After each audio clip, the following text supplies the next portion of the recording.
এই কবরের ভিতরে তুমি কেন আগমন করলা, কারণটা কি? এমনি যুবক ডাক দিয়ে বলবে, এর মুনকার নাকির ফেরেশতা, আমি দুনিয়ার কোনো মানুষ না, আমি হলাম আল্লাহ পাকের 30 পারা কোরআন। এমনি কোরআন ডাক দিয়ে বলবে, হে কোরআন, তুমি কেন কবরের ভিতরে আসলা, কোন কারণে চলে আসলা? এর কোরআন, তুমি কেন এই কবরের ভিতরে আগমন করলা, কারণটা কি?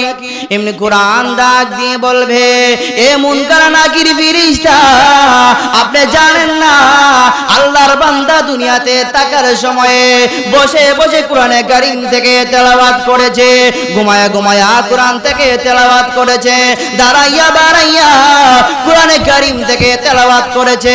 এই জন্যে আল্লাহর বান্দা বান্দিকে দুনিয়ার সব মানুষ বলে গেল, আমি কোরআনটাকে বলতে পারি না। এমনি কোরআন বলবে, এরকম ও মুনকার নাকির ফেরেশতা, আল্লাহর বান্দাকে যা প্রশ্নগুলা তোমরা করবা, আমি কোরআনকে বলো এই প্রশ্নের উত্তরগুলো আমি তার পক্ষ হইয়া দিয়া দেই। মুনকার নাকির বলবে, এর কোরআন, তুমি কতদিন আল্লাহর বান্দা বান্দিকে পাহারাদারি করবা? ইলা ইয়াউমিল কিয়ামা, কিয়ামত পর্যন্ত পাহারাদারি করব। যেই কিয়ামতের ময়দানে সমগ্র জমিনকে মহান আল্লাহ তামা বানায় দিবেন, মানুষের রাত ভরে সূর্য এসে যাবে।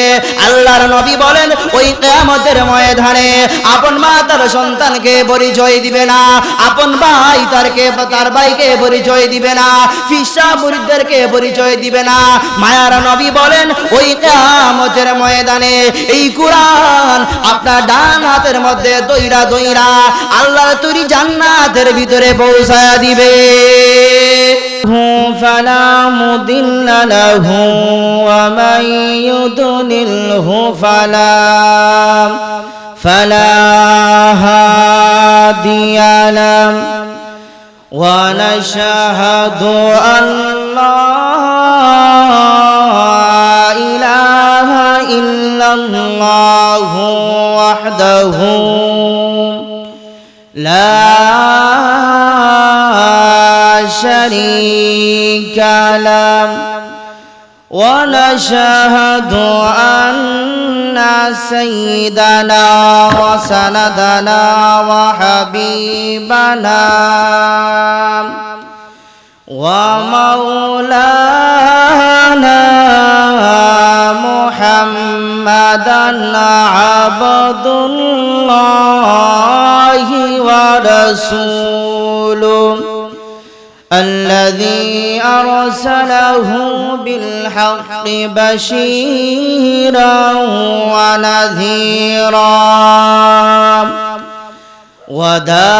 وداعيا إلى الله بإذنه وسراجا وقمرا منيرا. أما بعد فقد قال الله تعالى وتبارك في كلامه المجيد وفي فرقانه الحميد. أعوذ بالله من الشيطان الرجيم. بسم الله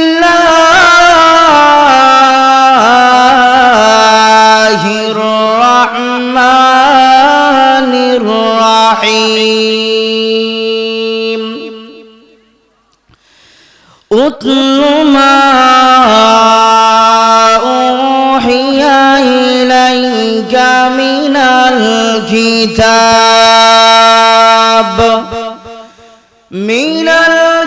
الكتاب وأقم الصلاة إن الصلاة تنهى فحشاء عن الفحشاء والمنكر إلى يوم الآخر. وقال النبي صلى الله عليه وسلم خيركم من تعلم القرآن وعلمه. وقال سبحانه وتعالى في شان حبيبه ومحبوبه آمرا ومخبرا. সকলে জবান ছেড়ে আমরা নামাজের দুরূদ পড়ি। আল্লাহুম্মা সাল্লি আলা সাইয়্যিদিনা ওয়া মাওলানা মুহাম্মাদ ওয়া আলা আলিহি ওয়া আসহাবিহি ওয়া সাল্লাম। সাল্লাল্লাহু আলা সাইয়্যিদিনা ومولانا محمد وعلى آله وأصحابه وسلم. জিকির করেন লা ইলাহা, আর জুড়ে লা ইলাহা, হো লা ইলাহা, সুবহানাল্লাহ ওয়ালহামদুলিল্লাহ, লা ইলাহা, হো লা ইলাহা, লা ইলাহা ইল্লাল্লাহ, লা ইলাহা, ও লা ইলাহা, লা ইলাহা ইল্লাল্লাহ মুহাম্মাদুর রাসূলুল্লাহ সাল্লাল্লাহু আলাইহি ওয়াসাল্লাম। আমানতু বিল্লাহি সাদাকাল্লাহু মাওলানাল আযীম। মৃগা নাসিরুল উলুম হাফিজিয়া মাদ্রাসা হাফেজ ছাত্রদের পাগড়ি প্রদান উপলক্ষে ইসলামী মহাসম্মেলনের সম্মানিত সভাপতি সাহেব মাদ্দাসিল্লাহুল আলিম, মঞ্চে উপস্থিত আছেন মুআজ্জাজ মুকাররম উলামায়ে কেরাম, যুবক ভাইরা, বাসা বাড়িতে বসে আছেন পর্দার আড়ালের পরম শ্রদ্ধা নেককার মা এবং বোনেরা। শুরুতেই মহান মালিকের দরবারে লাখ কোটি শুকর আদায় করতে যাচ্ছি, যে মহান মালিক, যে মহান পরওয়ারদিগারে আলম আপনাকে আমাকে দুনিয়ার সমস্ত ব্যস্ততা থেকে ফারিগ করে, যাচাই বাছাই করে, মায়া করে দ্বীনি মাহফিলে আসার এবং বসার সুযোগ করে দিয়েছেন। এজন্য মহান মালিকের দরবারে হৃদয়ের গভীর থেকে শ্রদ্ধা জনিত কণ্ঠে আমরা শুকর আদায় করি। জুড়ে আওয়াজ দিয়ে বলুন আলহামদুলিল্লাহ। সম্মানিত হাজিরিন, আল্লাহর হাবিব বলেন, যেখানে কোরআন সুন্নাহর আলোচনা করা হয় স্বয়ং ওই জায়গার মধ্যে আল্লাহ রাব্বুল আলামিন রহমত বর্ষণ করতে থাকেন। সুবহানাল্লাহ। এটা দ্বীনি মাহফিল। এখানে যতক্ষণ পর্যন্ত আপনারা বসবেন আপনাদের কোনো গুনাহ হবে না। গুনাহ হবে নাকি? আপনাদের কোনো গুনাহ হবে না। যাদেরকে মহান আহকামুল হাকিমিন মায়া করেন, ভালোবাসেন, পছন্দ করেন, তাকেই দ্বীনি মাহফিলে আসার সুযোগ করে দেন। কথা ঠিক না বেঠিক? কারণ একজনকে যদি আপনি ভালোবাসেন না, মহব্বত যদি আপনি না করেন, ওই লোকটাকে কি আপনার বাসার ভিতরে ঢুকতে দিবেন? বাসার ভিতরে ঢুকতে দিবেন না, গেট থেকে তাড়ায় দিবেন। কারণ তাকে আপনি ভালোবাসেন না, মহব্বত করেন না। তাকায় দেখেন, আমাদের মতো অনেক মানুষ বাড়ি গড়ে রাস্তাঘাটে অযথা ও কারণে বসে আছে। সবাই কিন্তু দ্বীনি মাহফিলে আসতে পারে না। আমরা দোয়া করি এখনো পর্যন্ত যারা বাড়ি গড়ে রাস্তাঘাটে বসে অযথা সময় নষ্ট করতেছেন, মেহেরবানি করে প্যান্ডেলের নিচে বসে যান। হতে পারে আজকের মাহফিল আপনি আমার জীবনের শেষ মাহফিল হতে পারে কি পারে না? শেষ মাহফিল হতে পারে। আমাদের জীবনের শেষ মাহফিল যদি হয়ে যায়, আমরা দোয়া করি আল্লাহ রাব্বুল আলামিন যেন এই দ্বীনি মাহফিলের উসিলায় কিয়ামতের ময়দানে আমাদের সকলের জন্য নাজাতের যাতে উসিলা হয়ে যায়। সকলে বলুন আল্লাহুম্মা আমিন। সম্মানিত হাজিরিন, আমি আপনাদের সামনে মহাগ্রন্থ আল কোরআন থেকে একখানা আয়াতে কারিমা তেলাওয়াত করেছি। বিশ্ব পয়গম্বর মানবতার মুক্তির দূত সরকারে দো আলম বিশ্বনবী মহানবী মুহাম্মদ মুস্তাফা সাল্লাল্লাহু আলাইহি ওয়াসাল্লামের অসংখ্য অগণিত হাদিসের ভান্ডার থেকে গুরুত্বপূর্ণ একখানা হাদিসও পাঠ করেছি।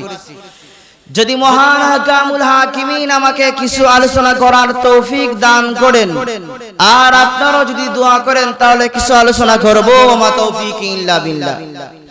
যে আয়াতে কারিমা আমি এই মুহূর্তে আপনাদের সামনে তেলাওয়াত করলাম, ওই আয়াতের ভিতরে আল্লাহ রাব্বুল আলামিন বলতেছেন, ওগো নবীজি, সর্বপ্রথম আমি আল্লাহ রাব্বুল আলামিন আপনাকে যে কোরআন দান করেছি, আপনার উপর যে কোরআন আমি নাজিল করেছি, সেই কোরআনে কারীম থেকে আপনি তেলাওয়াত করুন। সুবহানাল্লাহ। কোরআনে কারীম থেকে তেলাওয়াত করলে লাভ আছে না নাই? আরো জুড়ে চিৎকার দিয়ে বলুন লাভ আছে না নাই? কোরআনে কারীম থেকে তেলাওয়াত করলে লাভ আছে। এই যে মৃগা নাসিরুল উলুম মাদ্রাসা, এই মাদ্রাসায় কোরআন শিক্ষা দেওয়া হয় কি হয় না? জুড়ে বলুন হয় কি হয় না? এই মাদ্রাসায় টাকা পয়সা জ্ঞান বুদ্ধি শ্রম দিয়ে সাহায্য করার দরকার আছে না নাই? সাহায্য করার দরকার আছে। মহাগ্রন্থ আল কোরআনের মধ্যে বিশেষ কয়েকখানা সূরা আছে। আল্লাহর হাবিব বলেন, যেই ব্যক্তি প্রতিদিন মাগরিবের নামাজের পরে সূরা ওয়াকিয়া তেলাওয়াত করবে, ওই ঘরের মধ্যে কোনোদিন অভাব অনটন আসবে না। আজকে অভাবের জন্য মানুষ কত কিছু করে কি করে না? কেউ সুদ খায়, ঘুষ খায়, চুরি করে, ডাকাতি করে কি করে না? আল্লাহর হাবিব বলেন, যেই ঘরে প্রতিদিন মাগরিবের নামাজের পরে সূরা ওয়াকিয়া তেলাওয়াত করা হয়, ওই ঘরে কোনোদিন অভাব অনটন আসবে না। আল্লাহর হাবিব আরেক হাদিসের মধ্যে বলেন, আপনি যদি ফজরের নামাজের পরে সূরা হাশরের শেষ 3 আয়াত তেলাওয়াত করেন, আল্লাহ রাব্বুল আলামিন আপনার জন্য 70,000 রহমতের ফেরেশতা পাঠায় দিবে। ওই সমস্ত ফেরেশতারা আল্লাহ পাকের দরবারে আপনার জন্য রহমতের দোয়া করতে থাকবে। সুবহানাল্লাহ। আর আল্লাহর হাবিব বলেন, এর মধ্যবর্তী সময়ে যদি আপনার মরণ হয়ে যায়, মহান হাকামুল হাকিমিন আপনাকে শহীদের সম্মান দান করা হয়। সুবহানাল্লাহ। এই মহাগ্রন্থ আল কোরআনের মধ্যে সূরা ইয়াসিন আছে না নাই? আর জুড়ে বলুন আছে না নাই? এই সূরা ইয়াসিন যদি কেউ একবার তেলাওয়াত করে, মায়ার নবী বলেন, ওই ব্যক্তির আমল নামায় পূর্ণ 10 খতম কোরআন তেলাওয়াত করলে যেই পরিমাণ তেলাওয়াত সওয়াব হয়, এই পরিমাণ সওয়াব আপনার আমল নামায় দিয়ে দিবেন। সুবহানাল্লাহ। সর্বশেষে আমার মুসলমান ভাইরা বলতে চাই, এই মহাগ্রন্থ আল কোরআনের মধ্যে সূরা ইখলাস আছে না নাই? আমার তো দিল দৃঢ় বিশ্বাস, এই সূরা ইখলাস এমন কোন মুমিন মুসলমান নাই যে কেউ পারে না। এমন কি কেউ আছে? কুল আল্লাহ সূরা সবাই তেলাওয়াত করতে জানে, কিছু কিছু হিন্দু ভাইরা পর্যন্ত এই সূরা তেলাওয়াত করতে জানে কি জানে না? মায়ার নবী বলেন, এই সূরা ইখলাস যদি কেউ তেলাওয়াত করে, আল্লাহ রাব্বুল আলামিন কি পরিমাণ সওয়াব দিবেন। আল্লাহর নবী বলেন, তিরমিজি শরীফের হাদিস, মায়ার নবী বলেন, কেউ যদি দৈনিক 100 বার তেলাওয়াত করতে পারে, আল্লাহ রাব্বুল আলামিন ওই ব্যক্তির পিছনের 50 বছরের গুনাহকে maaf করে দিবেন। আর যদি আপনি কষ্ট করে 200 বার তেলাওয়াত করতে পারেন, আপনার পিছনের 100 বছরের গুনাহকে maaf করে দেওয়া হবে। এ তো আসতে বলেন সুবহানাল্লাহ। আরো জুড়ে বলুন সুবহানাল্লাহ। সুবহানাল্লাহ আলহামদুলিল্লাহ বললে লাভ আছে না নাই?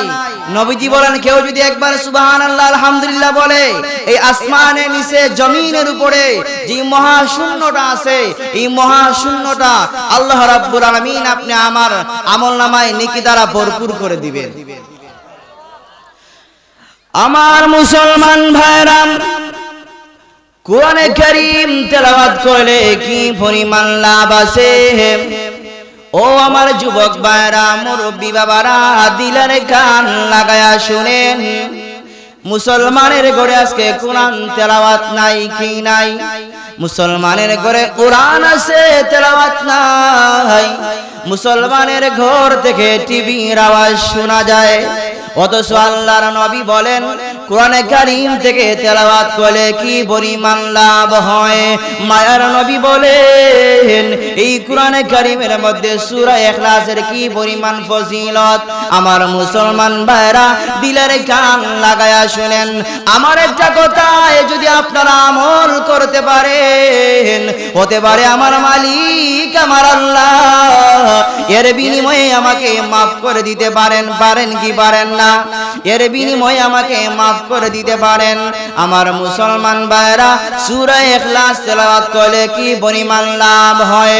আল্লাহর নবী, বিশ্ব নবী রাহমাতুল লিল আলামিন, আল্লাহর জমিনে আল্লাহর দ্বীন কায়েমের জন্য তাবুকের যুদ্ধে চলে গেলেন।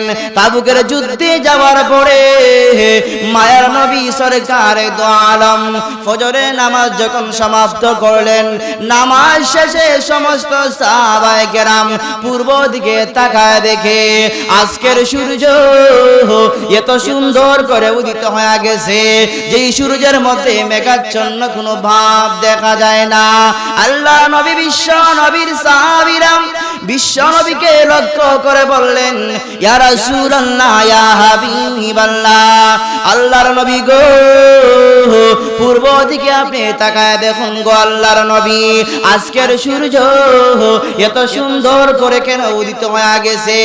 আল্লাহর নবী তাকায় দেখে যেই সূর্যের মধ্যে মেঘাচ্ছন্ন কোনো ভাব দেখা যায় না। এমন মুহূর্তে জিবরিল আমিন বিশ্ব নবীর খিদমতে হাজির হইয়া আল্লাহর নবীকে সালাম দিলেন।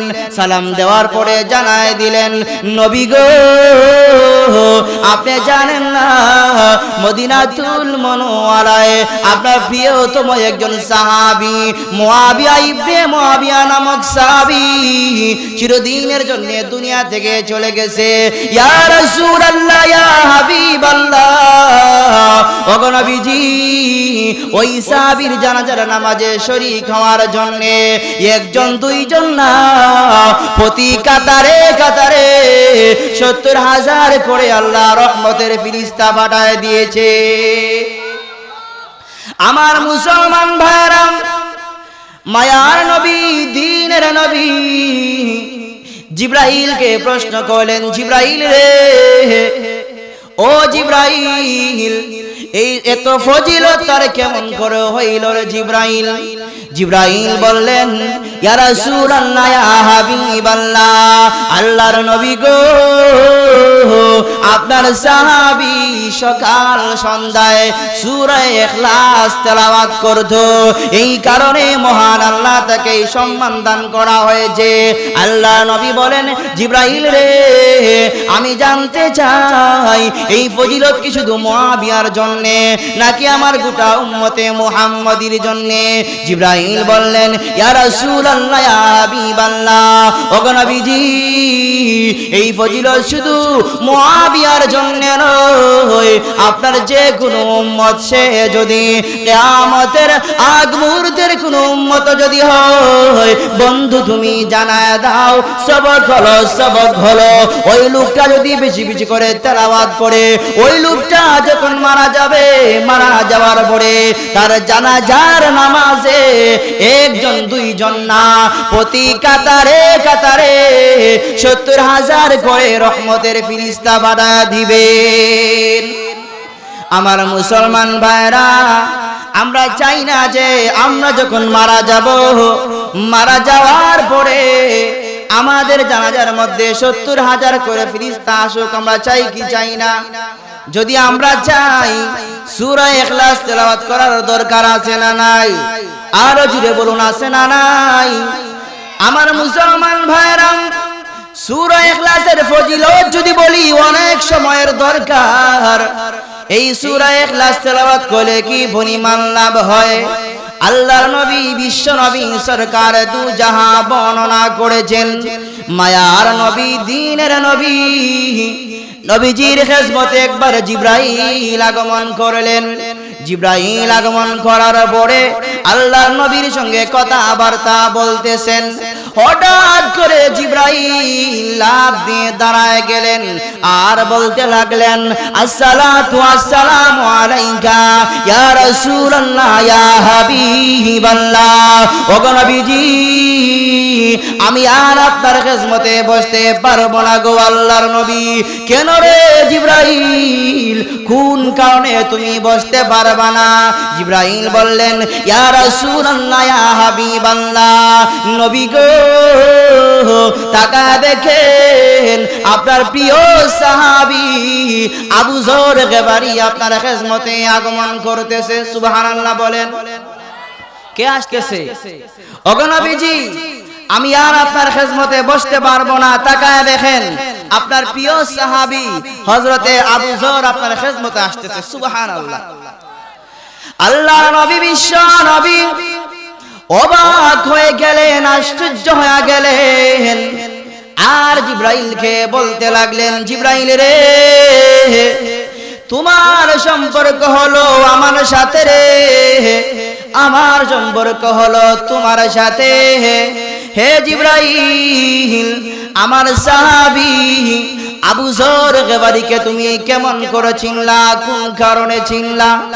জিবরাইল বললেন, ইয়া রাসূলুল্লাহ ইয়া হাবিবাল্লাহ, ওগো নবীজি, আপনার সাহাবী আবু যর গিফারীকে আমি জিবরাইল শুধু চিনি তা নয়, আসমানের উপরে যত রহমতের ফেরেশতা আছে সমস্ত ফেরেশতারা আপনার সাহাবী আবু যরকে চিনে।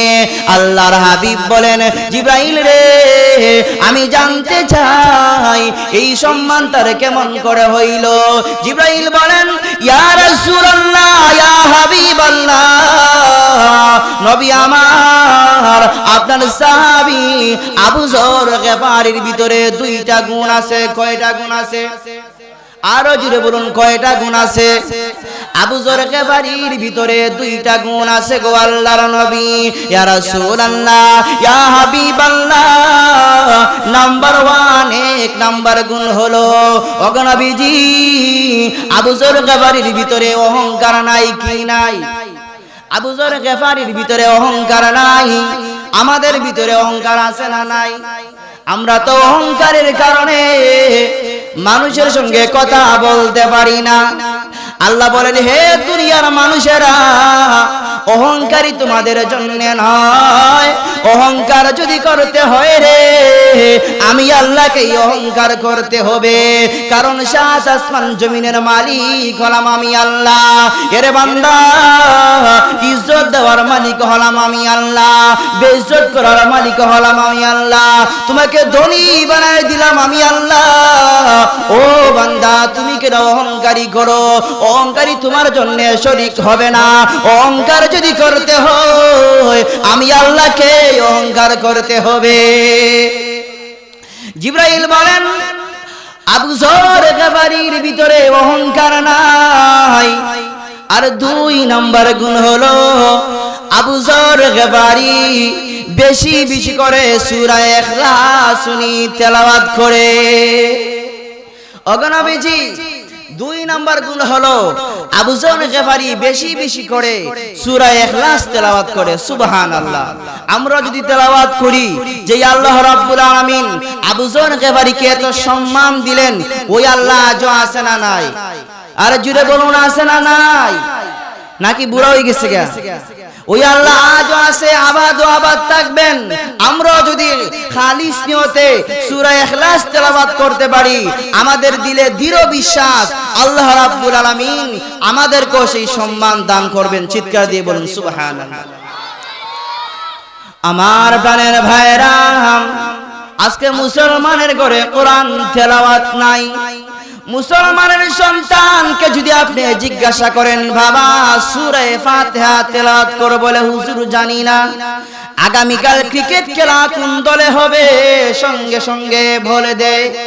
অথচ আল্লাহর নবী বলেন, এ মুমিন, নেককার সন্তান যদি তার মা বাবার জানাজার নামাজ পড়ায় দিতে পারে, ওই মা বাবার কবরের আযাবকে মহান আল্লাহ চিরদিনের জন্য বন্ধ করে দিবে। আল্লাহর নবী বলেন, নেককার সন্তান যদি তার মা বাবার জানাজার নামাজ পড়ায় দিতে পারে, মায়ার নবী বলেন, ওই মা বাবার কবরের আযাবকে মহান কামুল হাকিমিন চিরদিনের জন্য বন্ধ করে দিবেন। সুবহানাল্লাহ। তাহলে কোরআন শিক্ষা করার দরকার আছে না নাই? আরো জোরে বলুন, আছে না নাই? আপনারা শিক্ষিত মানুষ, সচেতন মানুষ, জ্ঞানী মানুষ, আমার চাইতে অনেক শিক্ষিত, অনেক জ্ঞানী মানুষগুলো আমার সামনে বসে আছেন। মায়ের নবী বলেন, নেককার সন্তান যদি তার মা বাবার জানাজার নামাজ পড়ায় দিতে পারে, ওই মা বাবার কবরের আযাবকে মহান আল্লাহ চিরদিনের জন্য বন্ধ করে দিবেন। সুবহানাল্লাহ। তাহলে এই যে মাদ্রাসা, এই মাদ্রাসায় আপনার সন্তানদেরকে দেওয়ার দরকার আছে না নাই? আজকে মুসলমান দুঃখের বিষয়, বাবা মারা গেল, মা মারা গেল, কলিজার টুকরা সন্তান জানাজার নামাজ পড়ায় দিতে পারে না। ও মিয়া, তোমার কি হলো? তুমি বড় বড় টাচ মোবাইল চালাইতে পারো, কম্পিউটার চালাইতে পারো, জানাজার নামাজের নিয়ম কেন শিক্ষা করো না? বাবা মারা গেলে ইমামকে টেলিফোন করে বলে, মাই মিয়া, ইমামের কি কোনো কিছু লাগে নাকি? আপনারা বলুন তো দেখি, আমি একজন ইমাম সাহেব, আমি যদি আপনার জানাজার নামাজ পড়াই, আপনার জন্য আমার যে পরিমাণ দরদ লাগবে, আর আপনার সন্তান যদি আপনার লাশটাকে নিয়ে সামনে দাঁড়ায়, তার কেমন দরদ লাগবে? সমান দরদ লাগবে নাকি? নেক সন্তান আপনার জন্য দিল থেকে দরদ আসবে। এই জন্য মুহতারাম হাজিরিন, ভালো করে দিলের কান লাগায় শুনেন। অনেক মানুষ দেখা যায় চুল দাড়ি সাদা হয়ে গেছে, বাসায় যাইয়া বালিশের সঙ্গে মাথা লাগায়া চিন্তা করবেন যে আপনার বাসার মধ্যে একটা টিভি আছে। টিভি তো সকলের বাসায় আছে, আছে না নাই? টিভি তো কম বেশি সবার বাসায় আছে। একটু ভালো করে দিল থেকে মাথা লাগায় চিন্তা করে দেখবেন, আপনার বাসার মধ্যে টিভি আছে, আপনার দৈনিক টিভির পর্দায় কতবার তাকান? আর যে কোরআন আপনার ঘরে আছে, সেই কোরআনের দিকে আপনি কতবার তাকান? যখন আপনি ঘুমাইবেন, ঘুমানোর সময় বালিশের সঙ্গে মাথা লাগায় চিন্তা করবেন। আপনি যখন মারা যাবেন, আমরা সবাই মারা যাব কি যাব না? আর জোরে বলুন, যাব কি যাব না? সবাই আমরা মারা যাব, কেউ দুনিয়াতে থাকবে? ইহা তো সব মুসাফির হায়, ওহি আখির ঠিকানা। ইহা তো সব মুসাফির হায়, ওহি আখির ঠিকানা। कोई आगे रवाना है, कोई पीछे रवाना। এই দুনিয়াটা হলো একটা মুসাফির খানা, কেউ আগে আর কেউ পরে, কিন্তু সবাইকে একদিন মৃত্যুর স্বাদ গ্রহণ করতে হবে। হবে কি হবে না? সবাইকে একদিন মৃত্যুর স্বাদ গ্রহণ করতে হবে। আল্লাহর নবী বলেন, কোরআনের সঙ্গে যদি আপনার মহব্বত থাকে, কোরআন যদি আপনি তেলাওয়াত করেন, আল্লাহ রাব্বুল আলামিন কি পরিমাণ সম্মান দিবেন। মায়ারা নবী বলেন, প্রত্যেকটা মানুষ যখন মারা যায়, মারা যাওয়ার পরে আমরা সবাই জানি মুনকার নাকির নামে দুইজন ফেরেশতা কবরের মধ্যে আসে। আসে কি আসে না? আর জুড়ে বলুন, আসে কি আসে না?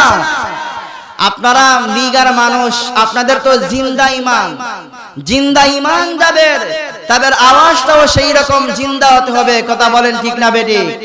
আজকে গোটা বিশ্বের মানচিত্রের দিকে তাকাইলে দেখা যায় মুসলমানরা নির্যাতিত, নিপীড়িত, মুসলমানরাই মার খাচ্ছে। এর কারণ হচ্ছে মুসলমানদের আওয়াজ নিস্তব্ধ হয়ে যাওয়ার কারণে। কথা বলেন ঠিক না বেটি? কারণ আমাদের ইতিহাস থেকে দেখেন, 360 আউলিয়ার শিরোমণি হযরতে শাহজালাল ইয়ামানি রাহমাতুল্লাহি আলাইহির আযানের ধ্বনিতে ইসলামের চূড়ান্ত দুশমন রাজা গৌর গোবিন্দের মস্তক ভেঙে চুরমার হয়েছিল। কথা বলেন ঠিক না বেটি? সেই নারায়ে তাকবীরের স্লোগান আজও আছে, সেই রকম ঈমান আমাদের নাই। আমরা যদি ঈমানের বলে বলিয়ান হয়ে নারায়ে তাকবীরের স্লোগান বলিষ্ঠ ভঙ্গিতে দিতে পারি, আল্লাহর কসম করে বললেও কাফারা দিতে হবে না। এই বাংলার জমিন থেকে ইসলাম বিদ্বেষী, মাদ্রাসা বিদ্বেষী, আলেম ওলামা বিদ্বেষীরা লেজ গুটিয়ে পালাতে বাধ্য হবে। জুড়ে বলেন ঠিক না বেটি? এই জন্য সম্মানিত হাজিরিন, সব সময় সজাগ থাকতে হবে, সব সময় চিৎকার দিয়ে আওয়াজ দিতে হবে, যাতে করে বাতিলেরা আমাদেরকে দেখে ভয় পায়। সব সময় জোরে আওয়াজ দিবেন তো ইনশাআল্লাহ? তো বলতেছিলাম, আমরা সবাই তো একদিন মারা যাব কি যাব না? না, আপনারা থাকবেন। আপনারা তো রাষ্ট্রপতি সাহেবের এলাকার মানুষ, আপনারা থাকতেও পারেন। কথা বলেন ঠিক না বেটি? সবাই আমরা মারা যাব। মারা যাওয়ার পরে আমরা সবাই জানি প্রত্যেকের কবরে মুনকার নাকির নামে দুইজন ফেরেশতা আছে। আসে কি আসে না? হে দুনিয়ার ইমানদার আল্লাহর গোলাম, কথাগুলা দিলের কান লাগায়া শুনেন। এই দুনিয়াতে আপনি চিরদিন থাকবে না।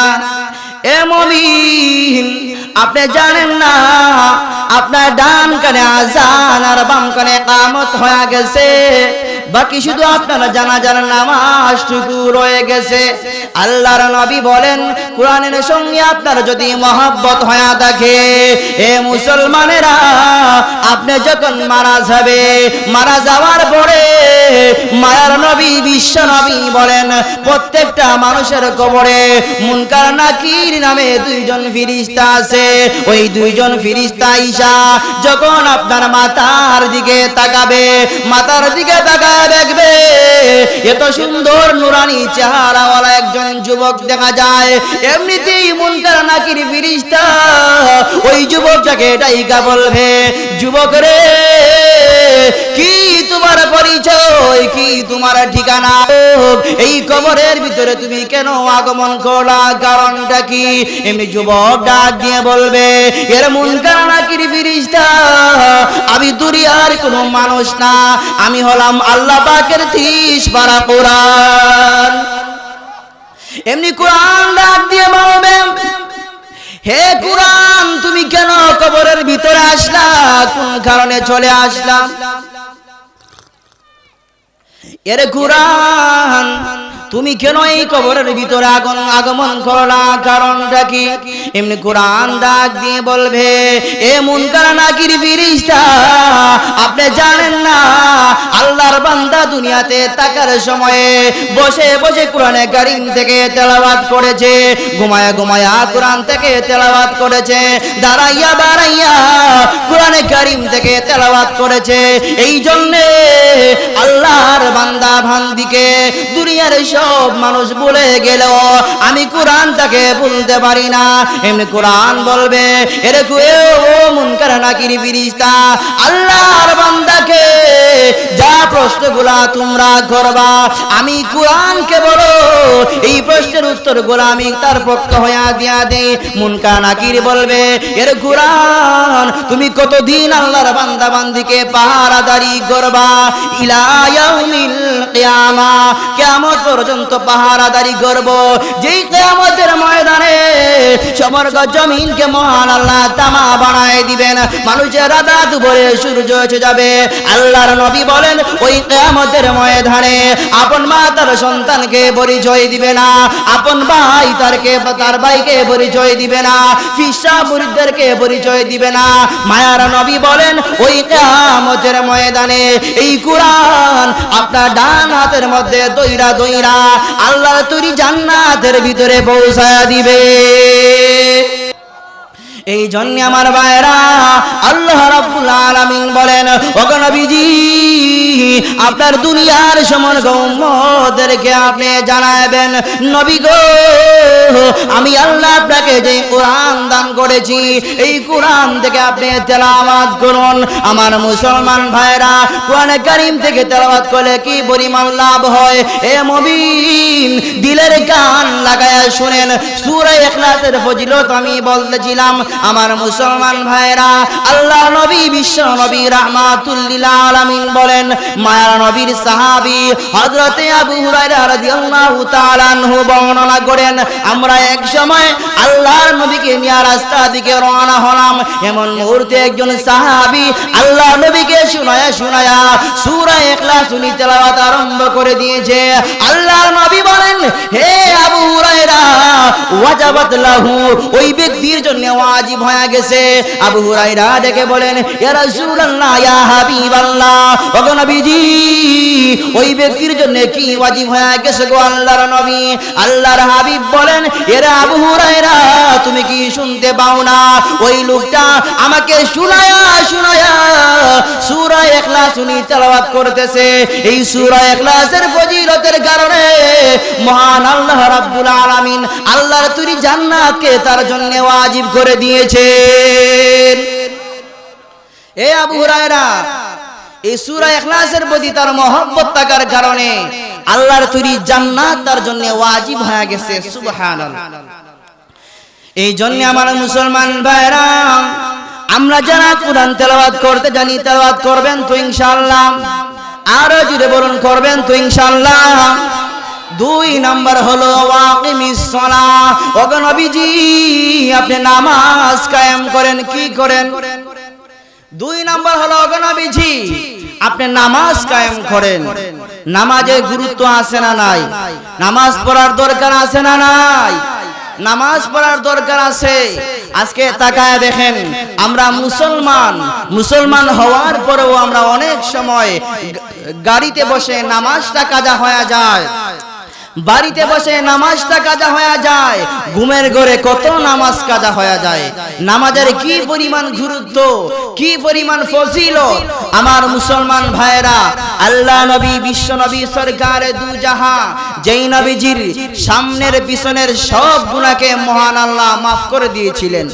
শুধুমাত্র আল্লাহ রাব্বুল আলামিনের নিচে আর বাকি সমস্ত নবী রাসূলের ঊর্ধ্বে হলো আমাদের নবীজির সম্মান, ঠিক না বেটি? শুধুমাত্র আল্লাহ রাব্বুল আলামিনের নিচে আর বাকি সমস্ত নবী রাসূলের ঊর্ধ্বে হলো আমাদের নবীজির সম্মান। যেই নবীজির সামনের পিছনের সব গুনাহকে মহান আহকামুল হাকিমিন মাফ করে দিয়েছিলেন।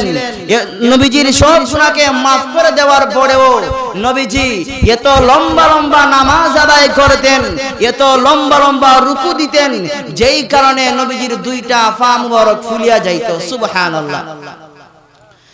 মা আয়েশা রাদিয়াল্লাহু আনহা বলেন, হে দুনিয়ার মুসলমান, শুনে রাখো, একদিন বিশ্ব নবী মুহাম্মদ আরবী আমি আয়েশার ঘরে রাত্রিতে আগমন করলেন। ওই রাত্রিতে আমি আয়েশার ঘরে নবীজির থাকার নিয়ম ছিল। মা আয়েশা বলেন, পৃথিবীর মানুষেরা রে, আল্লাহর নবী বিশ্ব নবী আমি আয়েশার ঘরে রাত্রিতে আগমন করে আমি তাকায় দেখলাম মায়ার নবী গায়ের জামাটা খুলে রেখে দিয়েছে। আমি আয়েশা মনে মনে ভাবলাম, আমার মনে হয় বিশ্ব নবী আজকে হয়তো রুকু দিয়ে আমায় আয়েশার ঘরে বিশ্রাম নিবেন, এই জন্য আল্লাহর নবী গায়ের জামাটা খুলে রেখে দিয়েছে। হঠাৎ করে আমি আয়েশা তাকায় দেখি আল্লাহর নবী বিশ্ব নবী গায়ের জামা লাগাইয়া নামাজে দাঁড়ায় গেলেন। সুবহানাল্লাহ বলেন, আর জোরে আওয়াজ দেবেন সুবহানাল্লাহ। মা আয়েশা বলেন, পৃথিবীর মানুষেরা রে, আল্লাহর নবী যখন নামাজে দাঁড়ায় গেলেন, আমি আয়েশা ওযু করে আল্লাহর নবীর পিছনেই নামাজে দাঁড়ায় গেলাম। মা আয়েশা বলেন, আল্লাহর নবী বিশ্ব নবী সূরাতুল ফাতিহা তেলাওয়াত করে সূরাতুল বাকারা আরম্ভ করে দিয়েছে। সূরাতুল বাকারা এত লম্বা সূরা, কমপক্ষে 2.5 পারার মতো এত লম্বা সূরা আল্লাহর নবী নবী আরম্ভ করে দিয়েছেন। মা আয়েশা বলেন, আমি আয়েশা তাকায় দেখি, আমি আয়েশা মনে মনে ভাবলাম আল্লাহর নবী হয়তো সূরাতুল বাকারা তেলাওয়াত করে রুকু দিবেন, সিজদা দিবেন। দেখি না না, সূরাতুল বাকারা তেলাওয়াত করে আল ইমরান আরম্ভ করে দিয়েছে। আল ইমরান তেলাওয়াত করে সূরা নিসা আরম্ভ করে দিয়েছে। ও আমার যুবক ভাইরা, মুরব্বী বাবারা, দিলের কান লাগায়া শুনেন, যেই নবীর কোনো গুনাহ নাই ওই নবীজি এত লম্বা লম্বা নামাজ আরম্ভ করে দিয়েছে। কত নামাজ আমাদের কাজা হয়ে যায়, ঘুমের ঘরে কত নামাজ আমরা কাজা করে ফেলি। মসজিদের মুয়াজ্জিন একবার দুইবার না, দৈনিক 5 বার আমাদেরকে মেসেজ দেয়, হাইয়া আলাস সালাহ, ও নিগার মুসলমান, নামাজের জন্য আসো, নামাজের জন্য আসো। আপনি যদি মুয়াজ্জিনকে প্রশ্ন করেন, এর মুয়াজ্জিন সালাহ বলে তুমি কেন চিল্লাও, কেন চিল্লাও, মুয়াজ্জিন সঙ্গে সঙ্গে আপনাকে জবাব দিয়া দিবে, হাইয়া আলাল ফালাহ, সফলতার জন্য আসো, সফলতার জন্য আসো। কি পরিমাণ সফলতা হবে রে! আল্লাহর নবী বলেন, ফাম্মা মান উতিয়া কিতাবাহু বিয়ামিনিহি ফাসাউফা ইউহাসাবু হিসাবান ইয়াসীরা। এর মুসলমানেরা, এই সফলতার ব্যাখ্যা হলো, মায়ার নবী বলেন, কঠিন কিয়ামতের ময়দানে মহান আল্লাহ আপনাকে ডান হাতে আমলনামা দিয়া হিসাবান ইয়াসীরা, আপনাকে বিনা হিসাবে জান্নাতের মেহমান বানায়া দিবে। আমরা বিনা হিসাবে জান্নাতে যাইতে চাই কি চাই না? আরো জোরে বলুন, চাই কি চাই না? বিনা হিসাবে আমরা জান্নাতে যাইতে চাই। এ মুমিন, কিয়ামতের ময়দানে আপনার যদি ডান হাতে আমলনামা দেওয়া হয় রে, আপনার ভাগ্য ভালো হবে না খারাপ হবে? জুড়ে বলেন না, ভালো হবে না খারাপ হবে? আল্লাহর নবী বলেন, কিয়ামতের ময়দানে ডান হাতে আমলনামা দিলে ওই লোকটা আনন্দে আত্মহারা হইয়া তার আত্মীয় স্বজনের কাছে যায়া বলবে, ও আমার আব্বা, ও আমার আম্মা, তাকায় দেখো না, আল্লাহর পক্ষ থেকে আমাকে ডান হাতে আমলনামা দেওয়া হয়েছে। আমার ভাগ্য কতই না ভালো, কতই না উত্তম হয়েছে। মায়ার নবী বলেন, কিন্তু যাদের বাম হাতে আমলনামা দেওয়া হবে রে, ওই লোকটা চিৎকার দিয়ে কাঁদবে আর বলবে, আল্লাহ, বাম হাতে আমলনামা দেওয়ার কোনো আমার দরকার নাই, বাম হাতে আমলনামা দেওয়ার চাইতে আমাকে মরণ দিয়া দাও। আল্লাহ বলবেন, বান্দারে, না রে বান্দা না, কিয়ামতের ময়দানে লা ইয়ামুতু, তোমাকে মৃত্যু দেওয়া হবে না, ওয়ালা ইয়াহইয়া, আবার তোমাকে এমন শাস্তি দেওয়া হবে, আবার তোমাকে জীবিত রাখা হবে না। মায়ার নবী বলেন, ওই কঠিন কিয়ামতের ময়দানে মিজানের পাল্লায় নেকি এবং বদী দান করানো হবে। নেকি এবং বদী ওজন দেওয়ার পরে যার মিজানের পাল্লায় নেকির পাল্লাটা বাড়ি হয়ে যাবে, আল্লাহর নবী বলেন, ওই লোকটা বিদ্যুতের গতিতে ফুলসিরাতের ফুল পার হইয়া আল্লাহর তৈরি জান্নাতের ভিতরে চলে যাবে। কিন্তু নেকি এবং বদী ওজন দেওয়ার পরে মিজানের পাল্লায় যার গুনার পাল্লাটা বাড়ি হয়ে যাবে, ওই লোকটা জান্নাতে যাইতে পারবে না, জাহান্নামের মধ্যে পড়ে যাবে। আমার মুসলমান ভাইরা, বলতেছিলাম, আমরা সবাই জান্নাতে যাইতে চাই কি চাই না? সবাই আমরা জান্নাতে যাইতে চাই। জান্নাতে যাইতে হলে নামাজ পড়ার দরকার আছে না নাই? নামাজ পড়ার দরকার আছে রে ভাই। এ মুমিন, বলতেছিলাম, কিয়ামতের ময়দানে যেই লোকটার ডান হাতে আমলনামা দেওয়া হবে, ওই লোকটাকে মহান আল্লাহ জান্নাতের মেহমান বানায় দিবেন। মায়ার নবী বলেন, কেমন জান্নাত আপনাকে দান করা হবে? আল্লাহর নবী বলেন, সর্বনিম্নে যেই ব্যক্তি জান্নাতের ভিতরে যাবে, সর্বশেষে সর্বভরে ওই ব্যক্তির পরে আর কেউ জান্নাতের ভিতরে যাবে না। আল্লাহর হাবিব বলেন, ওই লোকটা জাহান্নামের আগুনে জ্বলতে জ্বলতে তার হাড্ডি পর্যন্ত স্পর্শ করে ফেলবে। সর্বশেষে লোকটা চিৎকার দিয়ে কাঁদবে আর বলবে, আল্লাহ, জীবন তোমার নাফরমানি করলাম, নামাজ পড়লাম না, রোজা রাখলাম না, এই জন্য আজকে জাহান্নামের বাসিন্দা হয়ে গেলাম। হে মালিক, জাহান্নামের আগুনে আমাকে জ্বালাইতে হাড্ডি পর্যন্ত স্পর্শ করে ফেলেছে। প্রভু হে, হয়তো আজকে আমাকে মরণ দিয়াবেন, না হয় আমাকে জাহান্নাম থেকে হেফাজত করেন। আল্লাহর নবী বলেন, সর্বশেষে মহান আল্লাহ দয়া করে ওই লোকটাকে জান্নাত দান করে দিবেন। মায়ার নবী বলেন, ওই লোকটা জাহান্নাম থেকে এমন অবস্থায় বাহির হবে যেইভাবে ছোট ছোট মাসুম বাচ্চারা হাতির উপর ভর করে হামাগুড়ি দিয়ে হাঁটে, ওই লোকটা জাহান্নামের ভিতর থেকে এইভাবে হামাগুড়ি দিয়ে জাহান্নাম থেকে বাহির হবে। জাহান্নাম থেকে বাহির হইয়া লম্বা লম্বা শ্বাস ছাড়বে আর বলবে, এরে জাহান্নাম, তোমার আযাব কতই না কঠিন, কতই না ভয়ঙ্কর। হে জাহান্নাম, তোমার কোনো মায়া নাই, তোমার কোনো দয়া নাই। হে জাহান্নাম, আমাকে আমার আল্লাহ দয়া করে জাহান্নাম থেকে বাহির করে দিয়েছে। আল্লাহর নবী বলেন, ওই লোকটাকে মহান আল্লাহ, যেই লোকটা সর্বশেষে জান্নাতের ভিতরে যাবে, ওই লোকটাকে মহান আকাবুল হাকিমিন এই দুনিয়ার একটা দুইটা দুনিয়ার সমান না, 10টা দুনিয়ার সমান জান্নাত দান করে দিবে। যেই লোকটা সর্বশেষে জান্নাতের ভিতরে যাবে, ওই লোকটাকে মহান আকামুল হাকিমিন এই দুনিয়ার একটা দুইটা দুনিয়ার সমান না, 10টা দুনিয়ার সমান জান্নাত দান করবেন। সুবহানাল্লাহ। এই দুনিয়াটা বড় না ছোট? আর জুড়ে বলুন, এই দুনিয়াটা বড় না ছোট? জিকির করেন লা ইলাহা, আর জুড়ে লা ইলাহা।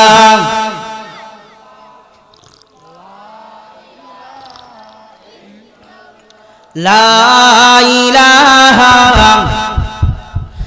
লা ইলাহা ইল্লাল্লাহু মুহাম্মাদুর রাসূলুল্লাহ সাল্লাল্লাহু আলাইহি ওয়াসাল্লাম। বলতেছিলাম, এই দুনিয়াটা কত বড়। যেই লোকটা সর্বনিম্নে জান্নাতের ভিতরে যাবে, ওই লোকটাকে মহান আল্লাহ এই দুনিয়ার একটা দুইটা দুনিয়ার সমান না, 10টা দুনিয়ার সমান জান্নাত দান করে দিবেন। সুবহানাল্লাহ। ওই লোকটার খেদমত করার জন্য 80,000 খাদেম দেওয়া হবে। কত হাজার খাদেম? 80,000 খাদেম দেওয়া হবে। আপনাকে 70 থেকে 72 জন হুর ও গেলমান দেওয়া হবে। সুবহানাল্লাহ বলেন। যেই লোকটা সর্বনিম্নে জান্নাতে যাবে, ওই লোকটাকে 80,000 খাদেম দিবেন, 70 থেকে 72 জন হুর ও গেলমান দিবেন। সুবহানাল্লাহ। মায়ার নবী বলেন, হুর ও গেলমান এত সুন্দর হবে রে, হুর ও গেলমান এত সুন্দরী হবে, রূপসী হবে, দুনিয়ার মহিলাদের মতো হবে না। দুনিয়ার মহিলারা স্বামীর সাথে ঝগড়া লাগেনি না লাগে না? আরো জুড়ে বলেন, না লাগেনি না লাগে না? স্বামীর সাথে ঝগড়া লাগে, চোখ রাঙায় কথা বলে। আল্লাহর নবী বলেন, জান্নাতের ভিতরে যাইতে পারলে 70 থেকে 72 জন হুর ও গেলমান দেওয়া হবে। হুর ও গেলমানের চরিত্র এত সুন্দর হবে, হুর ও গেলমানের চরিত্র এত ভালো হবে, আপনাদের সাথে সুন্দর ভাষায় মিষ্টি সুরে আপনাদের সঙ্গে কথা বলবে।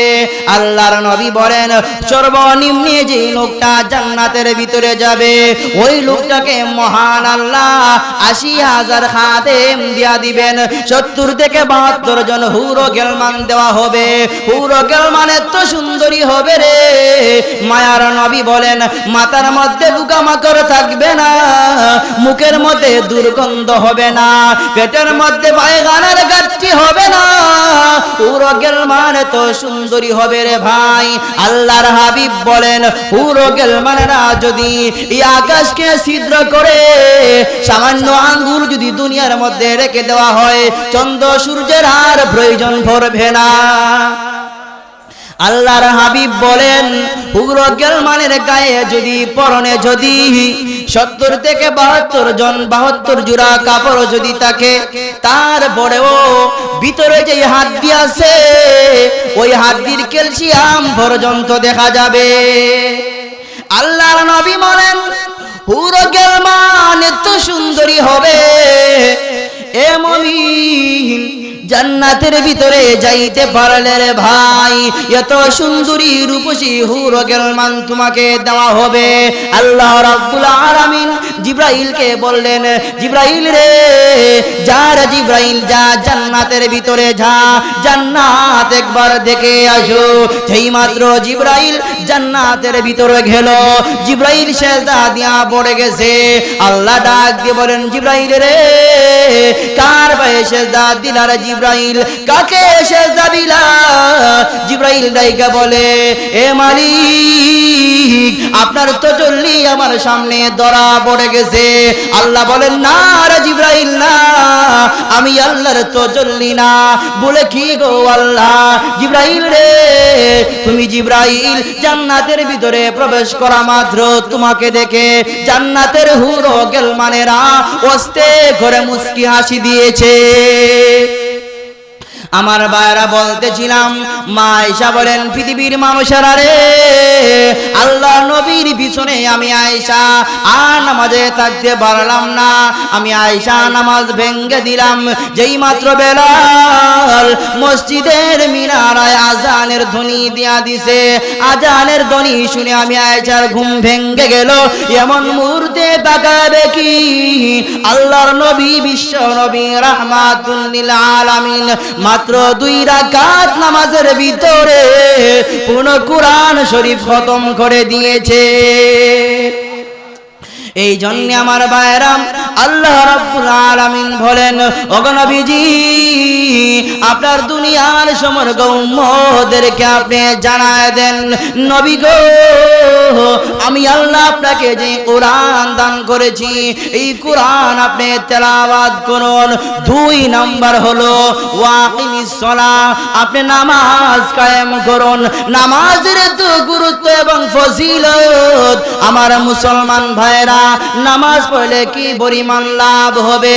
আল্লাহ নবীর জামানায় এক সময় একটা লোক মস্ত বড় গুনার কাজ করার পরে দৌড়ে আল্লাহ নবীর খিদমতে হাজির হয়ে গেছে। আল্লাহ নবীর খিদমতে হাজির হইয়া বলতে লাগলেন আসসালাতু আসসালামু আলাইকা ইয়া রাসূলুল্লাহ ইয়া হাবিবাল্লাহ। ওগো নবীজি আমি মস্ত বড় গুনার কাজ করে ফেলেছি গো আল্লাহর নবী। ইয়া রাসূলুল্লাহ ইয়া হাবিবাল্লাহ নবী গো আমার সাজা আপনি আমাকে দুনিয়াতে দিয়া দিন গো আল্লাহর নবী। কিয়ামতের আযাব আমি বরদাশত করতে পারবো না। হাসরের ময়দানে আমি একা একা থাকতে পারবো না। ওগো নবীজি আমার সাজা আপনি আমাকে দুনিয়াতে দিয়া দেন। আল্লাহর হাবিব তাকায় দেখেন নামাজের সময় হয়ে গেছে। আল্লাহর নবী বলেন আল্লাহর বান্দা রে যা রে বান্দা যা ভালো করে ওযু করে নামাজ তুমি আদায় করো। আমার মুসলমান ভাইরা নামাজ শেষে আবার ওই লোকটা দৌড়ে আল্লাহ নবীর খিদমতে হাজির হয়ে গেছে। আল্লাহ নবীর খিদমতে হাজির হইয়া বলতে লাগলেন ইয়া রাসূলুল্লাহ ইয়া হাবিবাল্লাহ নবী গো আমি মস্ত বড় গুনার কাজ করে ফেলেছি গো আল্লাহর নবী আমার সাজা আপনি আমাকে দুনিয়াতে দিয়া দেন। আল্লাহর নবী বলেন এরে আল্লাহর বান্দা তুমি কি আমার পিছনে নামাজ আদায় করো নাই রে আল্লাহর বান্দা? আল্লাহর বান্দা বলেন ইয়া রাসূলুল্লাহ এই মুহূর্তে আমি আপনার পিছনেই নামাজ আদায় করলাম। আল্লাহর নবী বলেন এ আল্লাহর বান্দা নামাজের মতে নামাজ তুমি যদি আদায় করে থাকো আমার আল্লাহ তোমার জিন্দেগীর গুনাহ মাফ করে দিয়েছে। আমার মুসলমান ভাইরা শুধু তাই না আল্লাহ নবী বিশ্ব নবী রাহমাতুল লিল আলামিন সাহাবায়ে কেরামদেরকে বললেন সাহাবীরা রে তোমরা বলো তো দেখি কোন মানুষের বাড়ির সামনে যদি একটা নহর থাকে একটা পানির ঝর্ণা যদি থাকে রে ওই নহরের মধ্যে কেউ যদি দৈনিক 5 বার গোসল দেয় 5 বার গোসল দেওয়ার পরে তার শরীরে কি কোনো ময়লা থাকতে পারে? সাহাবায়ে কেরাম বললেন না ইয়া রাসূলুল্লাহ, না, তার শরীরের ভিতরে কোনো ময়লা থাকতে পারে না। আল্লাহর নবী বলেন, হে সাহাবীরা, যেই লোকটা 5 ওয়াক্ত নামাজ আদায় করবে, 5 বার গোসল দিলেন, যেমন ময়লা থাকে না, সাহাবীরা রে, 5 ওয়াক্ত নামাজ আদায় করলে তার শরীরে কোনো গুনাহ থাকতে পারে না। এই জন্য আল্লাহ রাব্বুল আলামিন বলেন, উতনু মা উহিয়া ইলাইকা মিনাল কিতাব। নবী গো, দুনিয়ার সমগ্র উম্মতদেরকে আপনি জানায় দেন, আমি আল্লাহ আপনাকে যে কোরআন দান করেছি, ওই কোরআন আপনি তেলাওয়াত করুন। 2 নাম্বার হলো ওয়াকিমিস সালাহ, আপনি নামাজ কায়েম করুন। আমার মুসলমান ভাইরা বলতেছিলাম, কোরআনে কারীম থেকে তেলাওয়াত করলে লাভ আছে। এই যে আপনাদের এখানে হাফেজিয়া মাদ্রাসা, এই মাদ্রাসায় কোরআন শিক্ষা দেওয়া হয় কি হয় না? কোরআন শিক্ষা দেওয়া হয়। আল্লাহর হাবিব বলেন, ও দুনিয়ার মুসলমানেরা, তোমার সন্তানকে ডাক্তার বানাও, বাধা নাই। ইঞ্জিনিয়ার বানাও, কোনো বাধা নাই। এদেশে যেমন ডাক্তারের প্রয়োজন আছে, এই তেমনি ভাবে হাফেজ সাহেবের প্রয়োজন আছে না নাই? যেমন ভাবে ইঞ্জিনিয়ারের প্রয়োজন আছে, ঠিক তেমনি ভাবে মুফতি সাহেবেরও প্রয়োজন আছে। আল্লাহর হাবিব বলেন, নেক সন্তান যদি আপনি দুনিয়ার মধ্যে রেখে যাইতে পারেন, এ মুমিন, আপনি তো দুনিয়াতে চিরদিন থাকবে না, একদিন আপনার মরণ হয়ে যাবে। মরণ যদি হয়ে যায়, মায়ার নবী বলেন, নেক সন্তান যদি আপনি রেখে যাইতে পারেন, ওই নেক সন্তান যদি আপনার জানাজার নামাজ পড়ায় দিতে পারে, মহান আল্লাহ আপনার কবরের আযাবটাকে চিরদিনের জন্য বন্ধ করে দিবে। আল্লাহর নবী বলেন, নেক সন্তান যদি আপনার জানাজার নামাজ পড়ায় দিতে পারে, আল্লাহ রাব্বুল আলামিন আপনার কবরের আযাবকে চিরদিনের জন্য বন্ধ করে দিবেন। সুবহানাল্লাহ। এই জন্য মুহতারাম হাজিরিন, আপনারা শিক্ষিত মানুষ, সচেতন মানুষ, আপনার সন্তানকে ডাক্তার বানান, ডক্টর বানান, ইঞ্জিনিয়ার বানান, বাধা নাই। তবে প্রাথমিক পর্যায়ে কোরআন শিক্ষা দেওয়ার দরকার আছে না নাই? প্রাথমিক পর্যায়ে কোরআন শিক্ষা দেওয়ার দরকার আছে। আজকে মুসলমান দেখা যায় যারা নাস্তিক হয়, মুরতাদ হয়, আলেম ওলামার সঙ্গে বেয়াদবি করে, নবীর সঙ্গে বেয়াদবি করে, মাদ্রাসাকে নিয়ে ব্যঙ্গচিত্র করে, ওদের ইতিহাস আপনি তাকায় দেখেন, ওদের ভিতরে কোরআন শিক্ষা নাই। কথা বলেন ঠিক না বেটি? কোরআন শিক্ষা নাই। কারণ যেই লোকটার ভিতরে কোরআন থাকবে, কোরআনের ইলম যার ভিতরে থাকবে, ওই লোকটা কোনোদিন আলেম ওলামাকে গালি দিতে পারে না। ডাক্তার যদি হয়, অনেক ডাক্তার আমাদের সমাজে দেখা যায় সিজার লাগে না, তারপরেও সিজার লাগায়, এমন ডাক্তার আছে না নাই? তাকে ডাক্তার বলবেন না কসাই বলবেন? আবার অনেক সময় দেখা যায় আপনি ইঞ্জিনিয়ার বানান, বিডিআর বানান, কোনো বাধা নাই, কোনো সমস্যা নাই, কিন্তু কোরআনের জ্ঞান না থাকার কারণে মুরব্বীদের সঙ্গে চোখ রাঙায় কথা বলে, আলেম ওলামার বিদ্বেষী হয়ে যায়। এমন যেন না হয়। আপনার সন্তানকে যে কোনো আপনি কাজে লাগাইতে পারেন। আল্লাহর কোরআনে কোনো বাধা দেয় নাই, এমন কোনো হাদিস নাই যে যেই হাদিসের মধ্যে বলা হয়েছে আপনার সন্তানকে ডাক্তার বানায়েন না, ইঞ্জিনিয়ার বানায়েন না। বানান, কোনো বাধা নাই। তবে প্রাথমিক পর্যায়ে তাকে কোরআন শিক্ষা দেন। কোরআন যদি আপনি শিক্ষা দিতে পারেন, আপনার সন্তান বড় হইলে নাস্তিকের খপ্পরে পড়বে না। ভালো যদি ডাক্তার হয়, আলেম ওলামার সঙ্গে, মানুষের সঙ্গে সৎ ব্যবহার করবে। আর সর্বশেষে আপনি যখন মারা যাবেন, মারা যাওয়ার পরে আপনার জন্য আল্লাহ রাব্বুল আলামিনের কাছে দোয়া করবে। মায়ার নবী বলেন, নেক সন্তান যদি তার মা এবং বাবার কবরের পাশে যাইয়া দোয়া করে, আল্লাহ রাব্বুল আলামিন ওই মা বাবার কবরের আযাব মাফ করে দেন। সুবহানাল্লাহ। আল্লাহ রাব্বুল আলামিন আমাদের সবাইকে কথাগুলোর উপর আমল করার তৌফিক দান করুন। সকলে বলুন আমিন। ওয়া আখির দাওয়ানা আলহামদুলিল্লাহি রাব্বিল আলামিন।